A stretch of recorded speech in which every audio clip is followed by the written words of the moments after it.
شریف صاحب جو اب ہمارے نیکسٹ وزیر اعظم ہیں، یہ تو بڑے ایکسپیرینس ہاں بڑے ایکسپیرینس سیاست دان ہیں، اور ہماری پوری امید ہے کہ آنے والا وقت ہمارے ملک کے لیے بہت اچھا ہوگا۔ جو بھی حکمران آئے وہ ملک و قوم کے لیے بہتری سوچے، اور جو خاص طور پر اوورسیز پاکستانی ہیں اور ان کی بڑی توقعات ہیں اس گورنمنٹ سے، تو اس کو چاہیے کہ ان کی توقعات کے اوپر پورا اترے اور ملک و قوم کے لیے کام کرے۔ پہلے تو بہت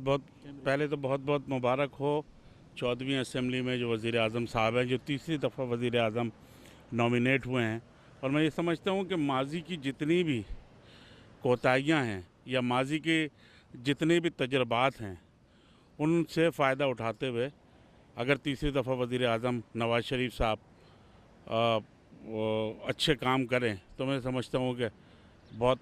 اچھے نتائج اس سے برآمد ہوں گے۔ It is a great day for a great nation like Pakistan. As a Muslim, I am so delighted they finally found a right leader. Mian Nawaz Sharif is a highly respected and experienced leader, and I look forward to great things happening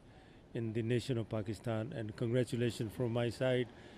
The Chicago Muslims congratulates Mian Nawaz Sharif and PTV Global. Special Masjid Chicago کی طرف سے جو اب 33 سال پورے کر رہی ہے، اور امریکہ میں ادارے جو ہیں اعلیٰ تعلیم کے 4581 ہیں، تو ان میں جو بیسٹ کالجز کی لسٹ آتی ہے اس میں اس یونیورسٹی کا شمار ہوتا ہے۔ اب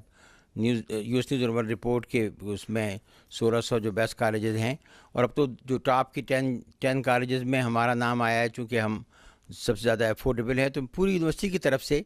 میں جناب نواز شریف صاحب کی خدمت میں مبارکباد پیش کرتا ہوں، اور یہ ہم پاکستانیوں کے لیے، پاکستانی امریکیوں کے لیے خاص طور پر بہت بڑے فخر کی بات ہے کہ یہ ایک نمائندہ حکومت نے اپنی مدت ختم کی، دوسری نمائندہ حکومت جو ہے اس نے اب حلف لے لیا ہے۔ اور پاکستان کو جو آج شکاگو ٹریبیون میں بھی اس کا ذکر تھا کہ نواز شریف صاحب نے کن مسائل کی نشاندہی فرمائی ہے اور کس پروگرام کا اعلان کیا ہے، تو میں سمجھتا ہوں کہ سب سے اہم بات یہ ہے کہ وہاں نیٹو افواج جب وہاں سے نکل رہی ہیں تو جو ریجنل سچویشن ہے اس کو بہتر بنانے کی ضرورت ہے، چونکہ اب وہ بہت بڑی شاہراہ بھی شمالی ملکوں کو اور چین کو، روس کو بحر عرب سے ملانے کے لیے گوادر کی بندرگاہ سے بن رہی ہے، جو پاکستان کے لیے بہت زیادہ خوشحالی کا باعث ہوگی۔ تو بہت فراست تدبر سے بڑی طاقتوں کی رقابت کے عواقب سے بچتے ہوئے پاکستان کو کی معیشت کو ترقی دینے کی شدید ضرورت ہے۔